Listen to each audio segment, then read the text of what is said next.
Saya Coba Nastia dari Program Studi Pendidikan Agama Islam kelas 1 reguler A.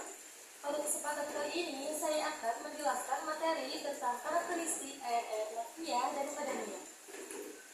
Presentasi kali ini saya sampaikan sebagai salah satu tugas yang diampu oleh Bapak Dr. Muhyiddin Sidki, MAD, selaku dosen pengampu di mata kuliah ini. Semoga pemaparan materi yang saya sampaikan bisa bermanfaat dan dipahami dengan baik. Selanjutnya, izinkan saya untuk memulai pembahasan materi pada presentasi ini. Al-Quran sebagai kitab suci umat Islam diturunkan oleh Allah Subhanahu wa Ta'ala secara bertahap, tidak sekaligus. Proses turunnya ayat-ayat Al-Quran ini meliputi berbagai situasi seperti siang dan malam, musim panas maupun musim dingin, dan berlangsung secara kurang lebih dari 22 tahun masa dakwah Nabi Muhammad SAW.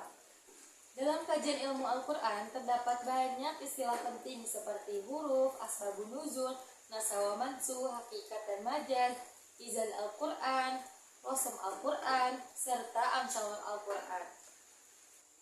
Kemudian para ulama melakukan penelusuran terhadap setiap ayat dan surat Al-Quran untuk mengetahui apakah bagian tersebut termasuk kategori Makkiyah ataupun Madaniyah. Hal ini menjadi peran penting untuk memahami konteks dakwahnya Nabi Muhammad SAW. Nah, adapun pengertian dari surat Makkiyah dan Madaniyah. Surat Makkiyah adalah surat yang diturunkannya di kota Mekah selama 12 tahun 5 bulan 13 hari. Sedangkan surat Madaniyah adalah surat yang diturunkannya di kota Madinah selama 9 tahun 9 bulan 9 hari. Para ulama berbeda pendapat mengenai definisinya dikarenakan kriteria penentuannya yang sangat beragam. Seperti satu, berdasarkan tempat turunnya. Konteks ini dibuat untuk memahami kita terhadap konteks turunnya ayat, meskipun nggak ada dalil yang mewajibkannya. Dan salah satu kriteria yang umum itu adalah tempat turunnya, seperti Makkiyah, turunnya di kota Mekah, dan Madaniyah, turunnya di kota Madinah, dan pada saat Nabi berada di kota Madinah. Namun kriteria ini memiliki kekurangan. Kekurangannya itu karena ada ayat yang turun di luar dua wilayah tersebut. Yang kedua, dilihat dari masa turunnya. Surat ataupun ayat Makkiyah ini diturunkannya di kota Mekah sebelum Nabi Muhammad SAW itu hijrah. Sedangkan surat Madaniyah itu adalah surat yang diturunkannya di kota Madinah setelah Nabi Muhammad itu hijrah. Yang ketiga, dilihat dari segi pembicaraannya. Ayat-ayat Makkiyah ini berisi kisah umat-umat Muslim terdahulu serta penekanannya terhadap akidah dan keimanan. Sedangkan Madaniyah ini lebih membahas kepada hukum-hukum seperti hudud, faraid, serta sosial kemasyarakatan. Yang keempat, dilihat dari segi sasarannya atau kitab. Ayat Makkiyah ini ditunjukkan kepada rakyat Mekah yang pada saat itu kebanyakan rakyatnya itu masih kufur. Sedangkan surat Madaniyah ini ditunjukkan kepada rakyat Madinah yang pada saat itu tuh telah beriman. Secara umum, ulama menyebut bahwa ayat yang diawali dengan redaksi wahai manusia itu tuh cenderung termasuk ke dalam surat Makkiyah. Sedangkan ayat Madaniyah itu redaksinya seperti wahai orang-orang yang beriman. Namun enggak semua surat itu tuh ngikutin pola yang kayak tadi. Selanjutnya adalah contoh-contoh surat Makkiyah dan Madaniyah. Yang pertama adalah contoh surat Makkiyah, yaitu surat Al-Ikhlas yang berbunyi A'udzubillahi minasyaitonirrajim. Bismillahirrahmanirrahim. Qul huwallahu ahad, Allahus samad, lam yalid wa lam yulad wa lam yakul lahu kufuwan ahad. Shadaqallahul azim. Kandungannya berisi tentang penegasan tauhid murni, bantahan terhadap syirik Quraisy, dan ayat pendek penuh kekuatan retoris. Selanjutnya, adapun surat yang lainnya seperti Al-Mudassir dari ayat 1 sampai 3, An-Naba dari 1 sampai 5, dan Al-Qari'ah ayat 1-5. Selanjutnya adalah contoh surat Madaniyah yang berbunyi A'udzubillahi minasyaitonirrajim. Bismillahirrahmanirrahim. Ya ayyuhalladzina amanu kutiba alaikumusiyam kama kutiba alal ladzina min qablikum la'allakum tattaqun. Shadaqallahul azim. Quran surat Al-Baqarah ayat 183. Surat ini memiliki kandungan ayat yaitu menjelaskan tentang hukum puasa Ramadan. Dan seruan kata ya ayyuhallazina amanu ini termasuk dalam ciri khas surat Madaniyah.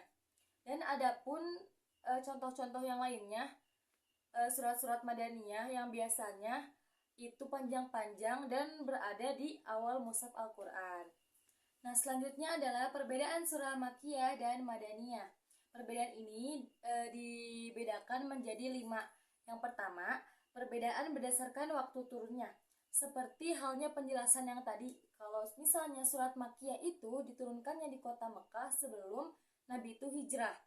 Nah, sedangkan surat Madaniyah ini diturunkannya di kota Madinah setelah Nabi itu hijrah. Jadi patokan yang utamanya itu adalah waktu, bukan lokasi. Yang kedua, perbedaan dari segi tema. Surat Makkiyah ini lebih banyak membahas tentang akidah, keimanan, tauhid, hari akhir, serta kisah-kisah para nabi untuk menguatkan iman umat muslim yang pada zamannya itu belum beriman. Bisa dikatakan itu kebanyakan rakyat di Mekah itu tuh pada kufur ya.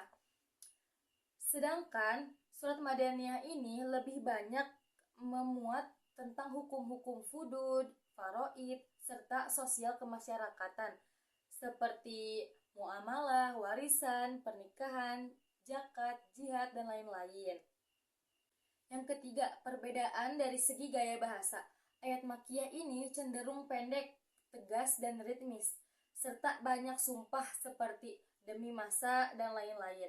Sedangkan ayat Madinah ini cenderung panjang, lebih deskriptif, serta sering diawali seperti seruan wahai orang-orang yang beriman, karena ditunjukkan kepada rakyat kota Madinah yang telah mempunyai keimanan yang kuat. Yang keempat, perbedaan menurut sasaran dakwah.